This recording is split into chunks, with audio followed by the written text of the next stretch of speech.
আসসালামু আলাইকুম, ফারজানা ইয়াসমিন স্বাগত জানাচ্ছি এনটিভির সকালের খবরে। ক্রাউন সিমেন্ট শিরোনাম দেখছিলেন, এবার পুরো খবর। সরকারি চাকরিতে প্রবেশের বয়সসীমা ৩৫ করার দাবিতে প্রধান উপদেষ্টার সরকারি বাসভবন যমুনার সামনে সোমবার টানা ৮ ঘণ্টা অবস্থান কর্মসূচি পালন করেছেন কয়েকশো চাকরি প্রত্যাশী। টিয়ারশেল নিক্ষেপ করে আন্দোলনকারীদের সরানোর চেষ্টা করেও ব্যর্থ হয় পুলিশ। আর আজ জনপ্রশাসন সংস্কার কমিটির প্রধানের সঙ্গে বৈঠক করবে আন্দোলনকারীরা। সাদরিনা সুলতানা আভাকে সাথে নিয়ে নূর হোসেনের রিপোর্ট।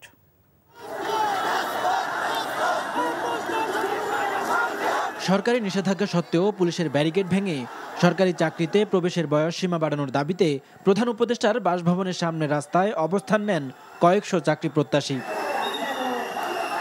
এ সময় আন্দোলনকারীদের ছত্রভঙ্গ করতে টিয়ারশেল ও সাউন্ড গ্রেনেড নিক্ষেপ করে আইন শৃঙ্খলা রক্ষাকারী বাহিনী। আন্দোলনকারীরা পুলিশের সঙ্গে ধস্তাধস্তিতে জড়ালে কয়েকজন আহত হন। পরে পুলিশ সরে গেলে যমুনার সামনে অবস্থান অব্যাহত রেখে বিভিন্ন স্লোগান দেন আন্দোলনকারীরা। হামলার বিচারও দাবি করেন তারা। ১৬২ দেশে যেহেতু চাকরির বয়স 35+, তাহলে আমাদের দেশে কেন 35+ হবে না? এটা আমাদের নৈতিক অধিকার। আমাদের ইউনিভার্সিটি থেকে মাস্টার্স কমপ্লিট করে বেরোতে 27 বছর লেগে যায়। সেখানে করোনা আমাদের 2 বছর নষ্ট করেছে। আমাদের বয়সটা অটোমেটিক চলে যাচ্ছে। 30 বেকার তৈরি করছে, 35-এর জন্য বেকার তৈরি হবে না।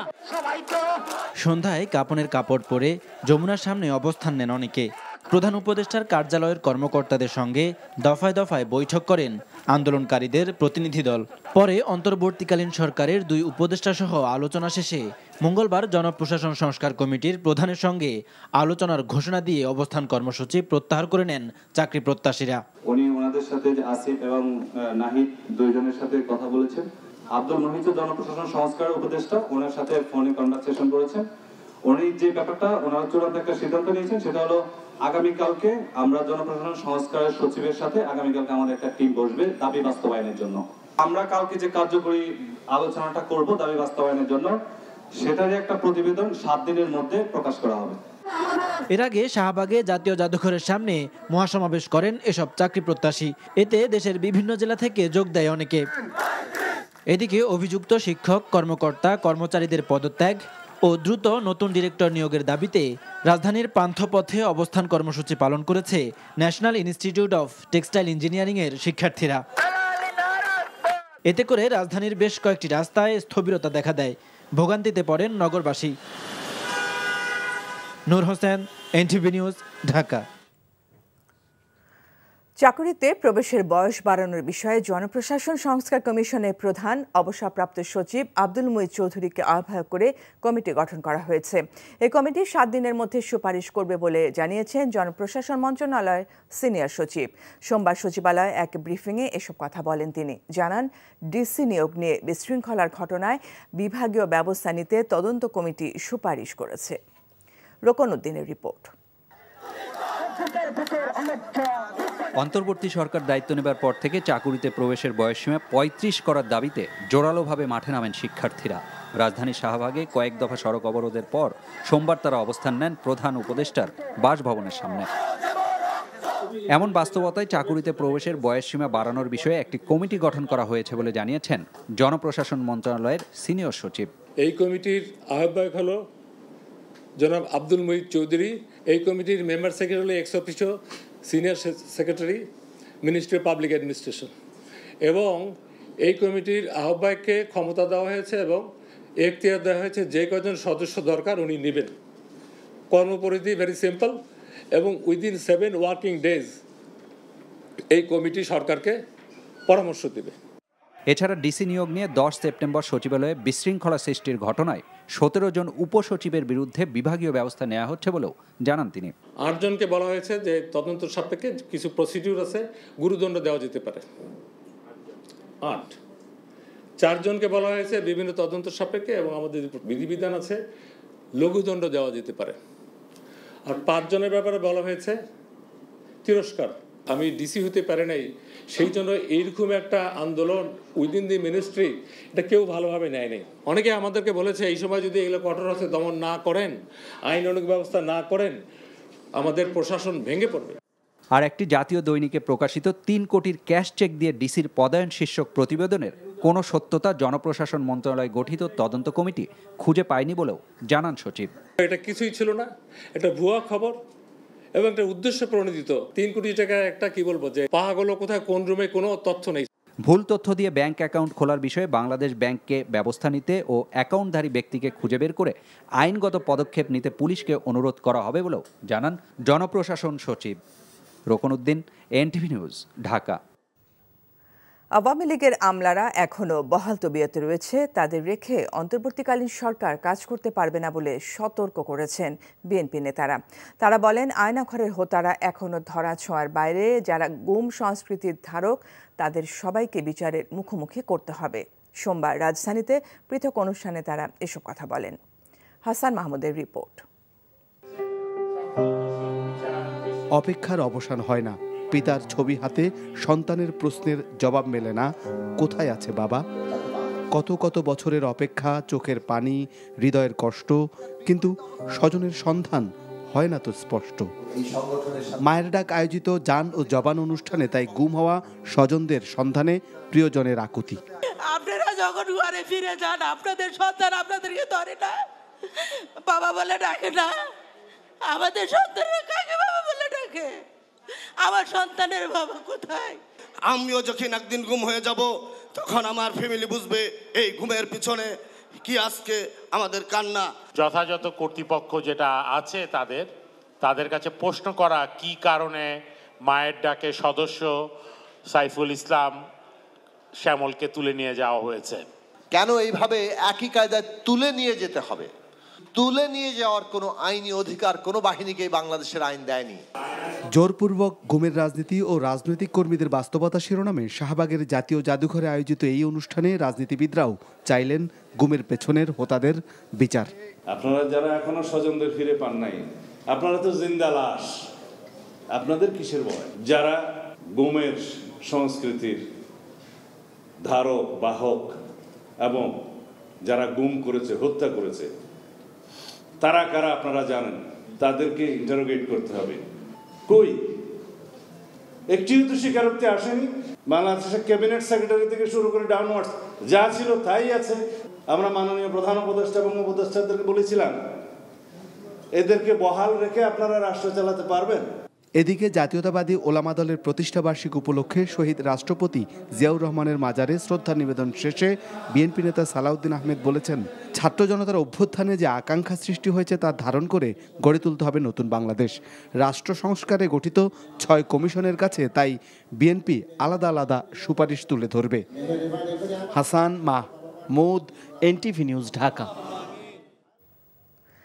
বিএনপির পক্ষ থেকে দেশের উত্তরাঞ্চলে বন্যার্তদের সহায়তায় ত্রাণ বিতরণ শুরু করা হয়েছে বলে জানালেন দলটির স্থায়ী কমিটির সদস্য এজেডএম জাহিদ হোসেন।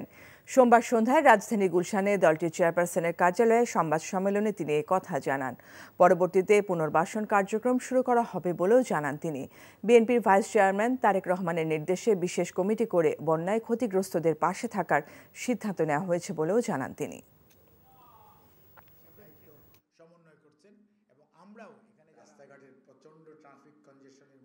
কেন্দ্রীয়ভাবে আমরা যারা উপস্থিত রয়েছি, আমরা বন্যার চলার সময় উদ্ধার কার্যক্রম এবং শুকনো খাবার সরবরাহ, বন্যা পরবর্তীতে পুনর্বাসন কার্যক্রম এটি অব্যাহত থাকবে বাংলাদেশ জাতীয়তাবাদী দলের পক্ষ থেকে। এবং এটির মধ্যে জেলা বিএনপি এবং অঙ্গ সহযোগী সংগঠনসমূহের নেতৃত্বে, সেখানে ত্রাণ ও পুনর্বাসন কমিটির নেতৃত্বে এই ত্রাণ বন্যার্ত মানুষের কাছে পৌঁছে দেওয়া হবে। সাবেক প্রধানমন্ত্রী ফ্যাসিস্ট হাসিনার ছেলে জয় ও মেয়ে পুতুল এবং তার বোন রেহানার ছেলে ববির ব্যাংক হিসেব জব্দ করা হয়েছে। সোমবার কেন্দ্রীয় ব্যাংকের আর্থিক গোয়েন্দা বিভাগ Bangladesh financial intelligence unit BFIU bank হিসাব জব্দের এই নির্দেশনা দেশের বিভিন্ন ব্যাংক ও আর্থিক প্রতিষ্ঠানের কাছে পাঠিয়েছে।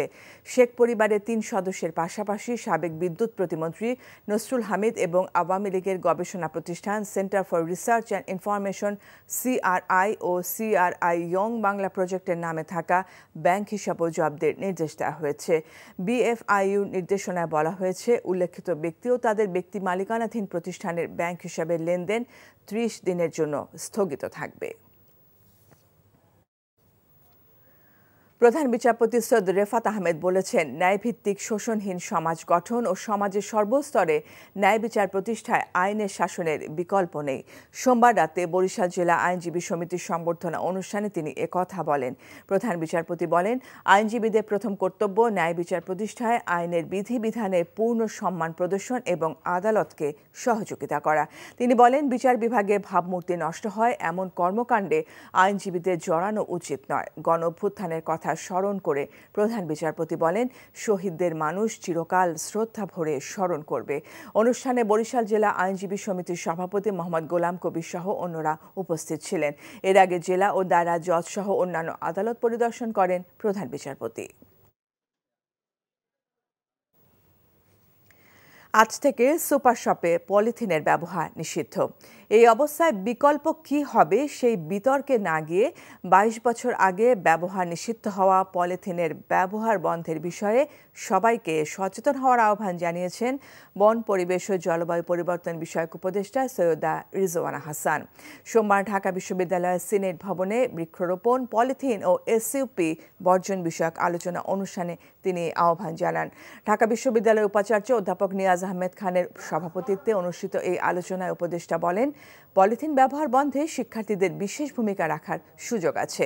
আর নভেম্বরের প্রথম দিন থেকে দেশের সব দোকানে পলিথিন ব্যবহার নিষিদ্ধ করা হবে এবং পলিথিন উৎপাদন কারখানায় অভিযান চলবে। এসব বিষয়ে সবাইকে নিজে থেকেই সচেতন হওয়ার আহ্বান জানান রিজওয়ানা হাসান। 2002 সালে সেই নিষেধাজ্ঞাটাকে বাস্তবায়নে কাজ শুরু করেছি। এটাতে সবচেয়ে বেশি ভূমিকা কিন্তু আমাদের ক্রেতাদের। আমাদেরকে যদি পলিথিন দেয় এবং আমরা যদি বলি যে আমরা পলিথিনে নিব না, তাহলে কিন্তু বিক্রেতারাও এটা দেবে না, উৎপাদনকারীরাও এটা উৎপাদন করবে না। আমাদেরও কথায় কথায় উৎপাদনকারীদের বিরুদ্ধে পুলিশ, র্যাব এর অভিযান চালাতে হবে না। বাংলাদেশে পলিথিনের বিকল্প কি, এটা কোনো তর্ক বিতর্কের ব্যাপার না। এটা আমাদের আছে প্রথাগতভাবে, তবে একটা অভ্যস্ততার ব্যাপার আছে।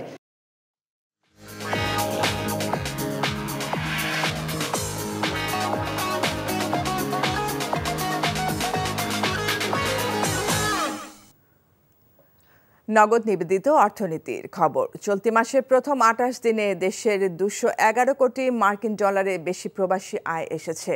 সোমবার বাংলাদেশ ব্যাংক এই তথ্য দিয়েছে। তারা জানায়, সেপ্টেম্বরের প্রথম 2 সপ্তাহে প্রবাসী আয় এসেছে 58 কোটি 45 লাখ ডলার এবং 58 কোটি 26 লাখ ডলার। তবে পরের 2 সপ্তাহে প্রবাসী আয় প্রবাহ কিছুটা কমেছে। মাসের তৃতীয় সপ্তাহে প্রবাসী আয় এসেছে 46 কোটি 70 লাখ ডলার এবং চতুর্থ সপ্তাহে এসেছে 47 কোটি 88 লাখ ডলার। 2024-25 অর্থ বছরের প্রথম 2 মাস জুলাই আগস্টে প্রবাসী আয় এসেছে 413 কোটি 79 লাখ ডলার। এর মধ্যে জুলাই মাসে এসেছে 191 কোটি 37 লাখ ডলার এবং আগস্ট মাসে 222 কোটি 41 লাখ ডলার। এই ছিল সকালের খবরে। এই খবরের ভিডিও সহ আপডেট জানতে ভিজিট করুন NTV অনলাইন www.ntvbd.com। এছাড়াও NTVর জনপ্রিয় সব অনুষ্ঠান ও খবরের আপডেট জানতে ভিজিট করুন আমাদের ইউটিউব ভেরিফাইড ফেসবুক পেজ। এতক্ষণ সাথে থাকার জন্য ধন্যবাদ সবাইকে।